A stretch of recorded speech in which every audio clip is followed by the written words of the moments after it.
what are those ramifications? She might be uncomfortable answering this. Just so you know it. Okay. I don't have to come. Well, if Judge, I'm not putting you on the Because you're spot, not the Judge, judge, you I'm can't the weigh spot. into it.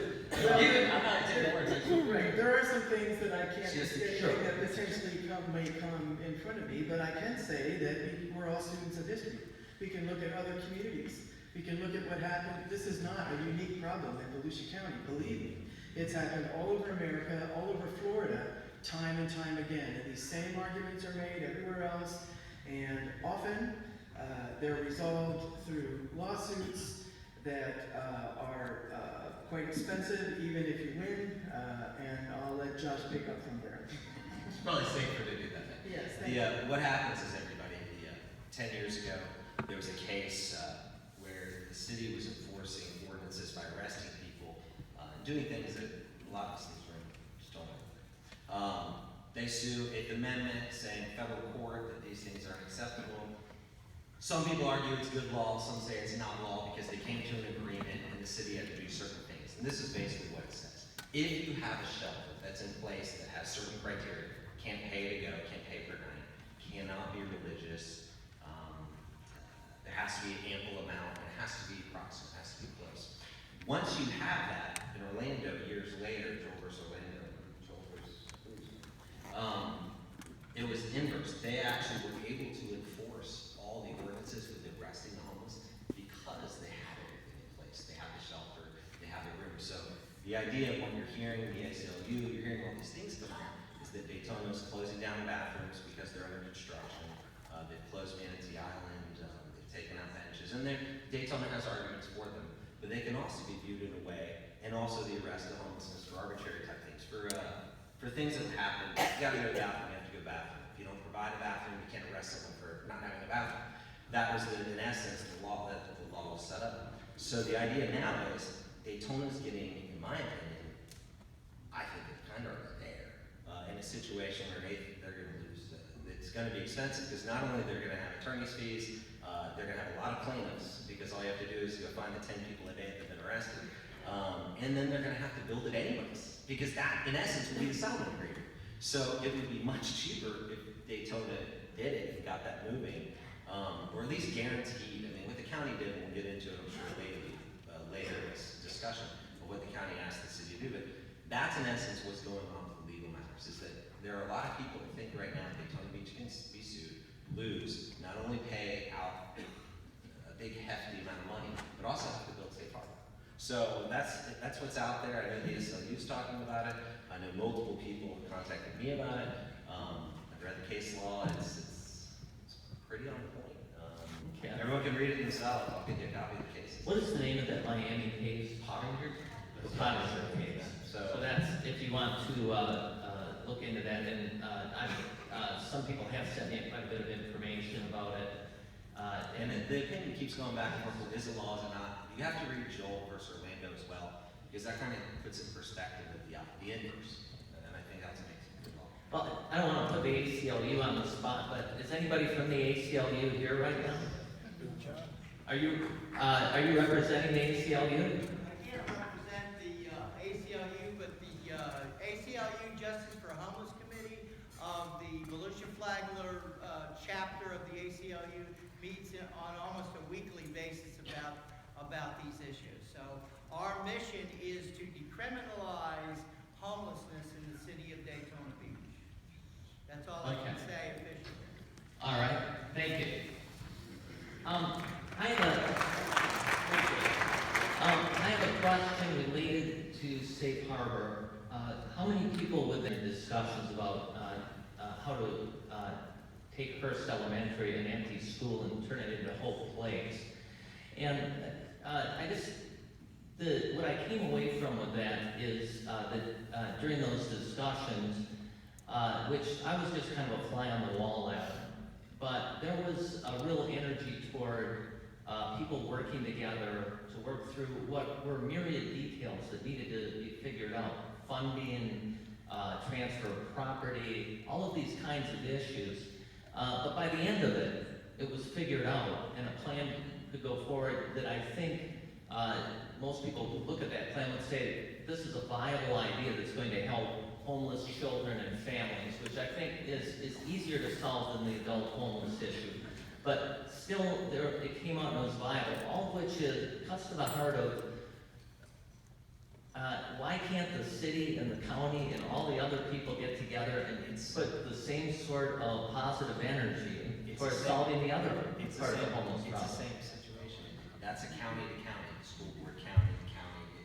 It's a the issue we're having with the localized homelessness problems is a funding issue. When we had Hope Place, it was the county dealing with another county-wide entity that made it's easier to deal with. So I think the conflict simply becomes, you have all these 16 cities, sure, if there was county support, I would support the county running it. There's not county council support to do it. So that's the issue. It continues to be a funding issue, and the fights that happen in this community, and you just read them about them every day, a lot of times has to do with funding. I mean, it really does. So I personally think the reason Hope Place worked, we had great partners with Hum, she's Haney did an excellent job putting it together, it made sense, but it was funded, it was simplified, because it was equal partners. I mean, their county were just a different name. Sure. That's why I think we're having issues with Safe Harbor and the Illinois person. Another reason why you can't use empty buildings is they're really not suited for that purpose. It greatly drives up the operational costs if you have many different campuses. And one of the main reasons why the site was chosen for Volusia Safe Harbor was because it's adjacent to, it's in the central part of the county, first of all, centrally located. And it also is adjacent to Stuart Marchman that has the only mental health crisis stabilization unit in our county. It's nearby sources of funding or sources of services that would have to be duplicated at all these other different locations. So it would greatly drive up operational costs and further exacerbate this discussion of food base ongoing expenses. A number of readers also brought up this issue as a question. Why not, given that it receives very little use from the public, why not take Manatee Island and make that, at least temporarily, a place for homeless?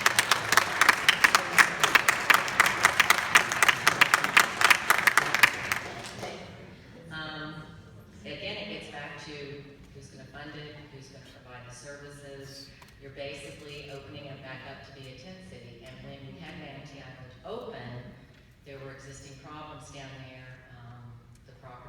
There were existing problems, and we had to close it.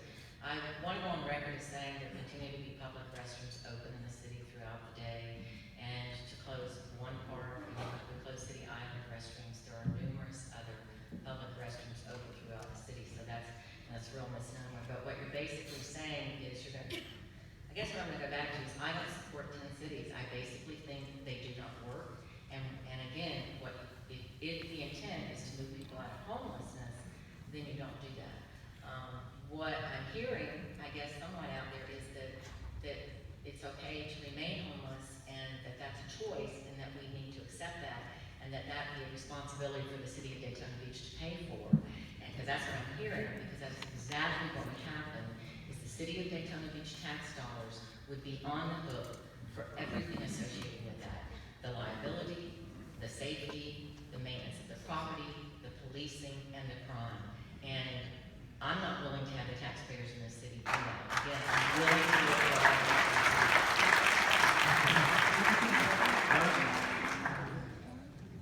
From my perspective, it's really a justice situation and the rights of these individuals that are on the streets. And we need to give them a safe place. They don't ask for much. They just want a safe place to be right now.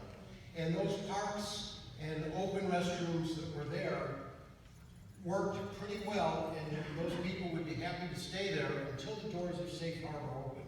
And we are so close to making that happen. I also don't really understand why we can't just go to the way things were before this crisis formed over the last 2 months. If the pipes got ripped out of the bathrooms, we don't really know who did it. Maybe it was someone looking to scrap the metal. Maybe it was the homeless. If that's part of the cost of keeping them in a situation where they can at least exist in a safe area, where they're somewhat out of sight, where they don't bother the merchants as much, then I think that's a tenable solution. I also want to speak, I love both Josh and Pam's ideas, and I think we need both. Yesterday at the Bridge of Hope, or the Hot Meal program, where we feed homeless individuals every day, we served 240 people lunch. And it's good, I ate there today. Okay. So, 40 or 50 beds at the Salvation Army Gymnasium may take care of the crowd that's in front of the county building today, but it's really not taking care of the needs right here in Daytona Beach. That problem is here today. And I think both of those places need to be open to address this population, or something like a park where they can just go and be safe and be left alone until we get this wonderful shelter project done. I have to ask a follow-up question there, because I've been through Manatee Island Park, a bike with Chief Chitwood actually, a few months back. And what it seemed like at the time was that the only people who were using that park were people who were homeless. So, and afterwards, I had to wonder to myself, how many people who aren't homeless, people who might use that park, citizens whose taxes pay for that park, how many of them would feel comfortable going to that park? I just wonder how many people went to that park or didn't go because they knew that it had become a place for the homeless. No, I can just tell you it's a problem that's been stated to us as well, and I think it's balanced. What I'm hearing, if I'm hearing correctly, is that basically the city of Daytona Beach taxpayers should deal with this problem and pay for it. That's what I'm hearing, because that is who will have to assume the cost. And I will tell you that is part of the problem. With any proposal, the mindset in this county has been, it's a city of Daytona Beach problem. And it's not, and there are homeless throughout the county. We also been told over the years, by different people, some I've been told directly by individuals who I know are telling me the truth, that other municipalities have brought their homeless to the city of Daytona Beach and dropped them off. That's true. Okay? So what has happened is we are being forced to pay for and deal with the problem that other communities would just as soon ignore. And I can tell you that the people that live in my city have had enough of that. And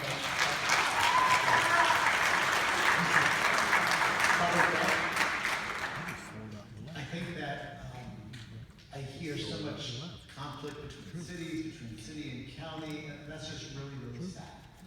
Because we need to get it together, and although Josh, I really do like the ultimatum in a sense, because it's bringing stuff ahead, it just seems as though it'd be more cooperative and mature to say, hey, let's do something, let's work together, let's make this happen now. The proof on the God day is gone. Well, We've said we were going to pay $4 million how long ago? They closed Manatee Island and they complain that, oh, our money's being wasted, when Manatee Island was built on CRA dollars, which we contribute as a county. All of us, $2.1 million last year, which, by the way, as I was sitting, because part of, I guess, the issue with what I was doing last night, I also get bored really easy. I'm sitting at the river going, what am I going to do for the next 40 hours? I'm looking at Manatee Island fully lit up, and I'm like, this makes a lot of sense. I'm looking at a banjo minnow, Manatee Island, just as I'm sitting and freezing off. And it's lit up. All the lights are in Manatee Island, and it's all locked. So, and I'm thinking, who's paying the electric bill? The CRA. Who's paying the CRA? We are. So, somebody has to get mad.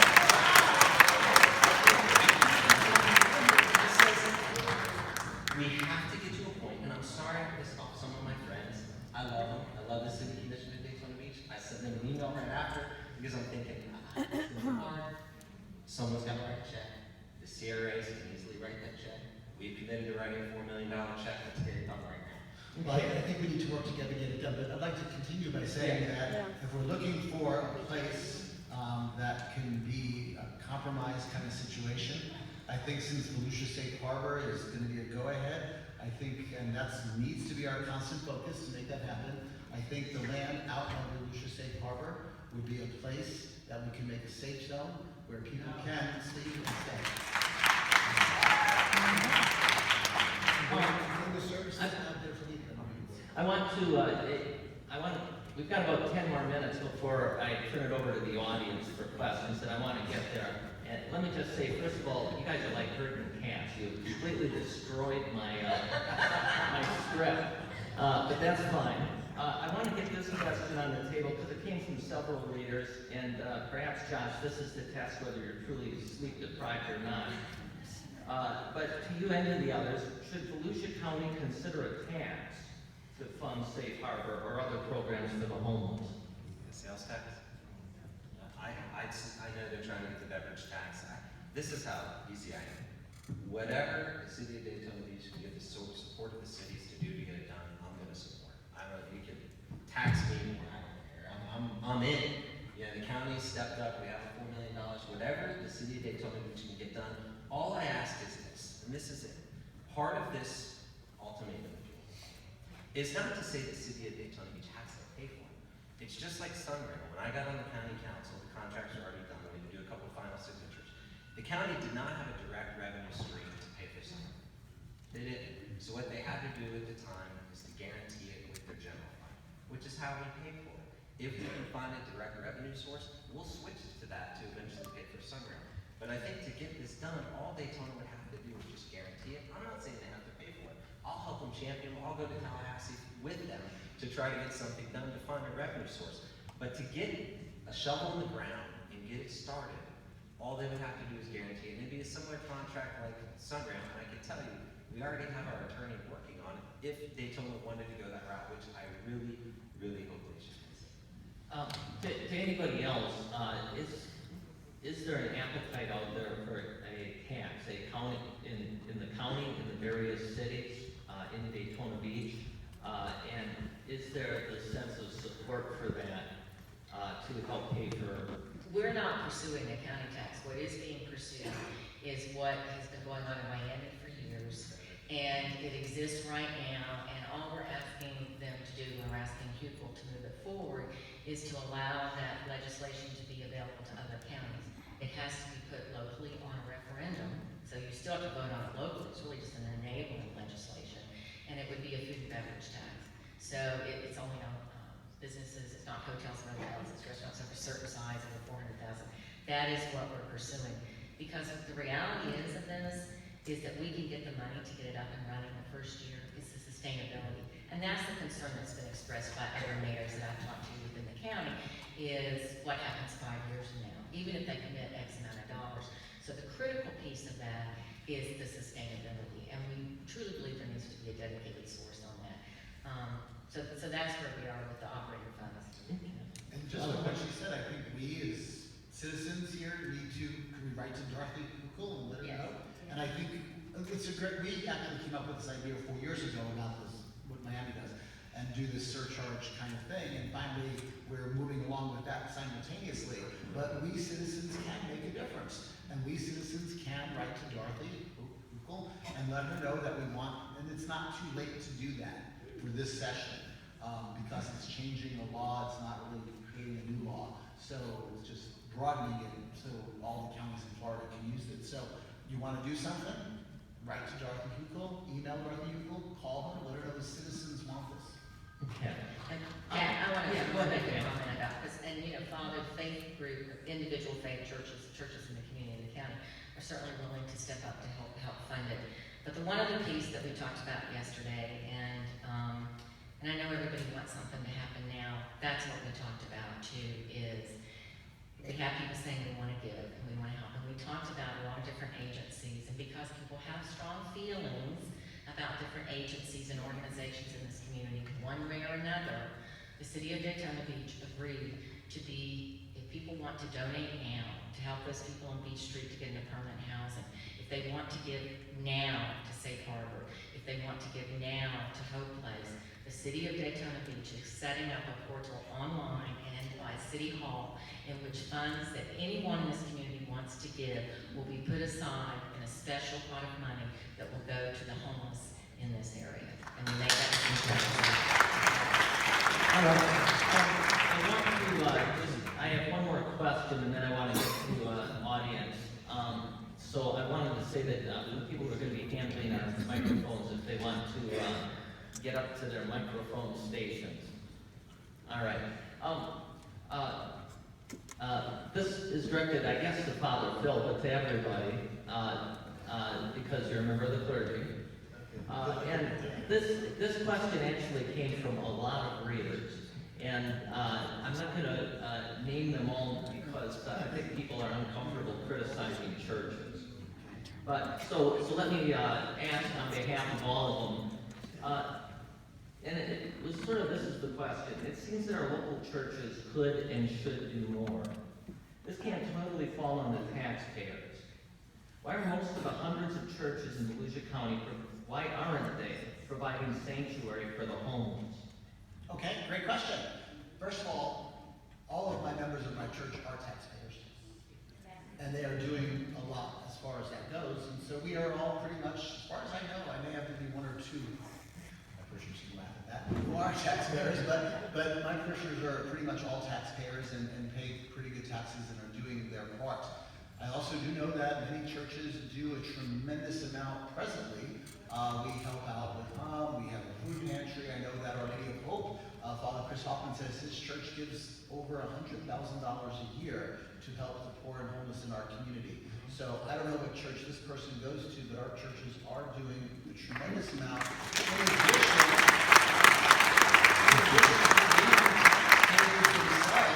and it's always nice to say, well, somebody else should do it, or I always want to meet somebody, because somebody has a lot of jobs at my church too. So somebody should do a lot of things, but the church people are doing their part, and also they are very generous, and they are continuing to be generous. Because as just in one day I called, first of all, we cannot house people in our churches, so that's just... Explain why that is. Well, first of all, I have a school. Unless you're fingerprinted, you're not coming near my church, especially during the night. But also there's liability issues, there's safety issues, there's zoning issues, there's tremendous amount of residential. I think that's the issue that I had heard, is that there are simply zoning issues that prevent churches from providing sanctuary. Yes, there are a lot of zoning issues to provide sanctuary for people to sleep the night there. So we're not residences, we're places of worship. Now we get variances on that, I guess, for cold shelter nights that we're able to do that. In an emergency situation. Sure.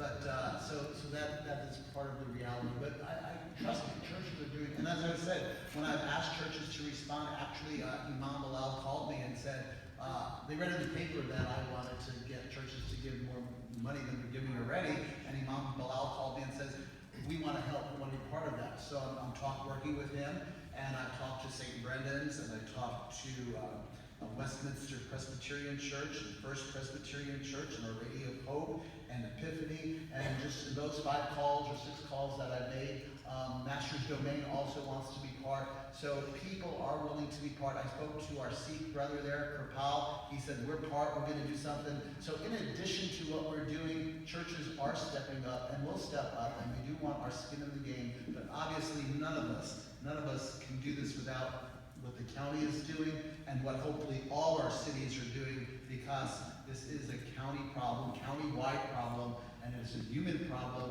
and we are all connected and all must participate. Okay.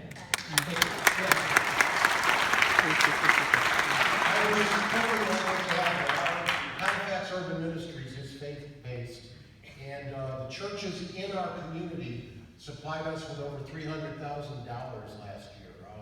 We received very little grant funding, contrary to what most people believe. About 15% of our budget is through grants. The church is the single largest donor to the work we do, which is to shelter those hungry families, to feed 250 people every day, and to the million pounds of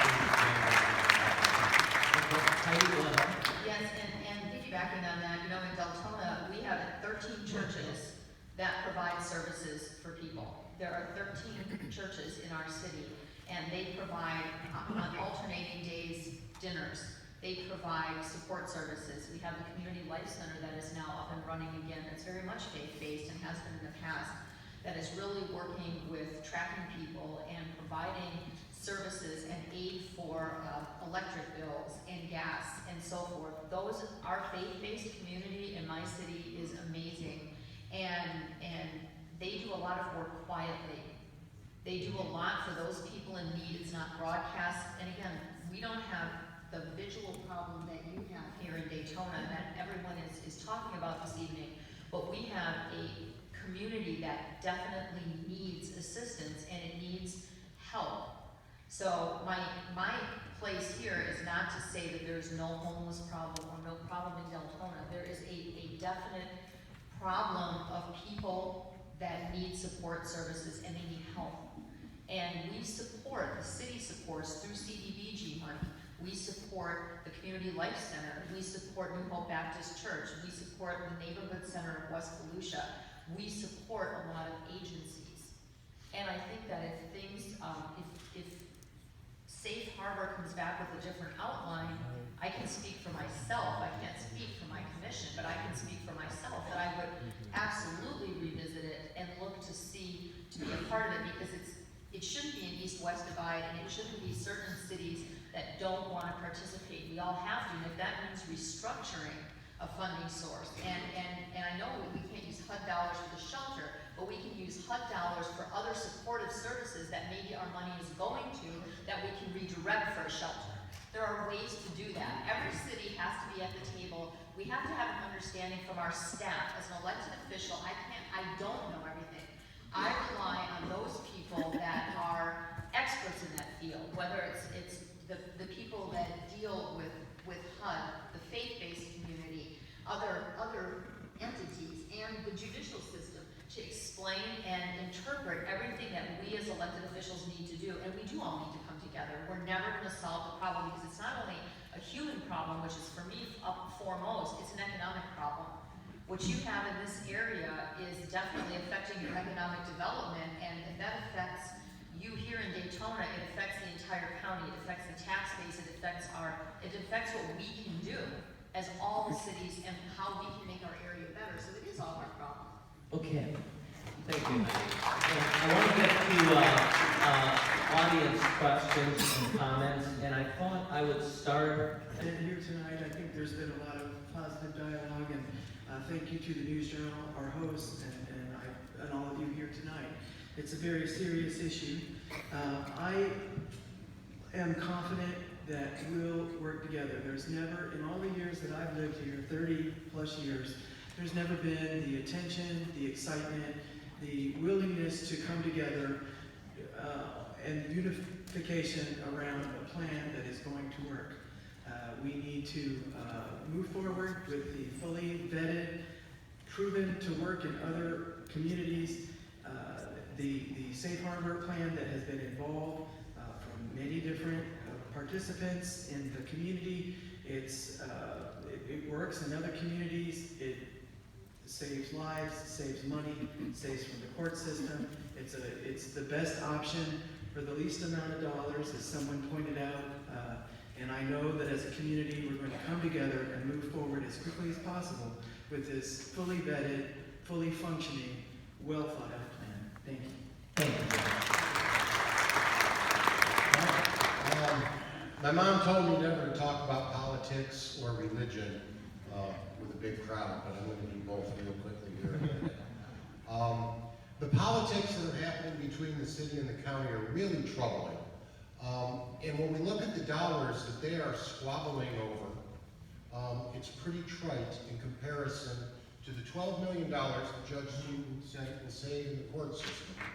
The $5 million that our North Street Clinic has been set by Halifax Hospital to save us taxpayers every year because of diverting people from the emergency room.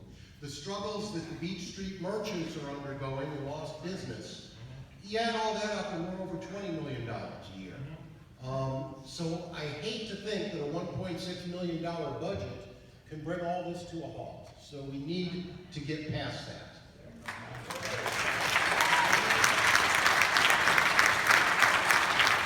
The other thing I want to say, we really have to unify because our friend with the Beach Street business, me as a pastor and someone with a heart for the homeless, or those that are in government, all have the same motive. Get the homeless person off the street. We may have different motivations, but we have a common goal. So we need to just come together with that in mind and get where we're going. Get them off the street, help them as people, and not worry about the little stuff. We can do this. Okay, thank you. Pam, now I have to say exactly 1 minute to the rest of you, because I'd like to get out on time. So Pam? The City of Daytona Beach Commission voted to move forward on Safe Harbor. However, it morphs into what we need to do to make it happen. We fully made a commitment to do that. And that's all I have to say. I can say to you, I don't know that the city will take on the full burden of funding $1.6 million a year, because we have the responsibility to the people for the rest of the services in the city. But we will make every attempt to get the funding and get it open. As I said at the meeting when we voted that night, I would like for us to break ground before I leave office in November. Thank you, Pam.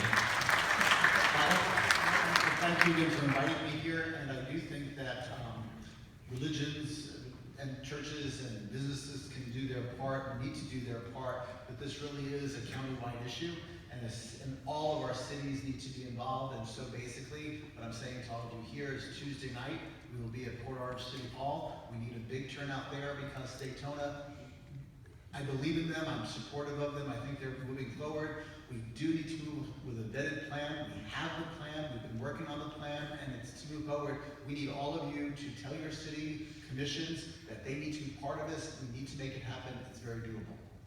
Thank you, Father.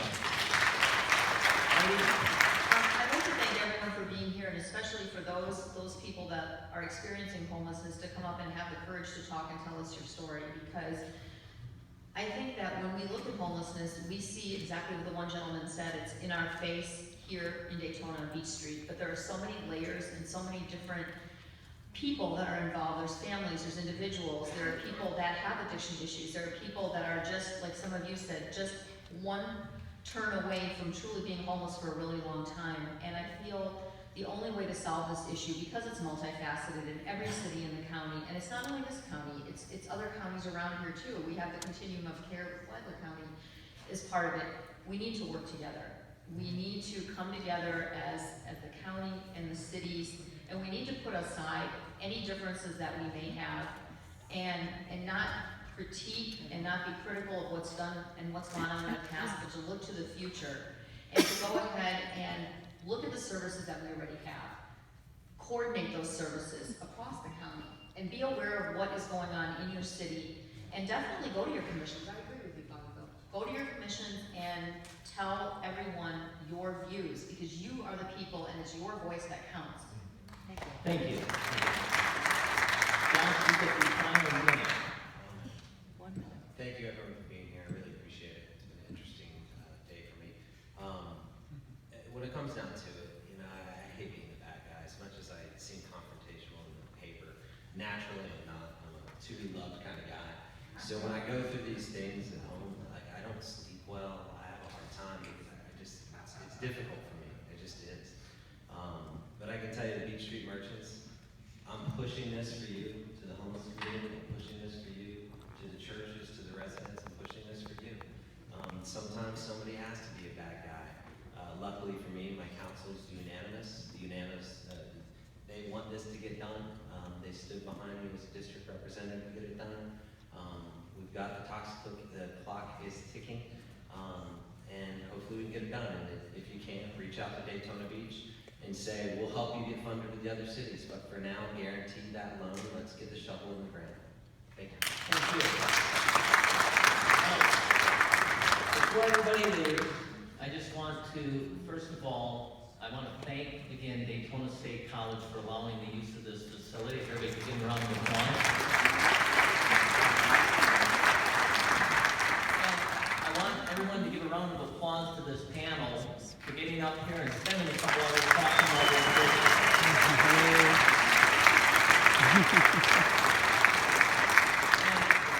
Finally, I want to have you give yourself a round of applause for this really magnificent turnout. Really appreciate it.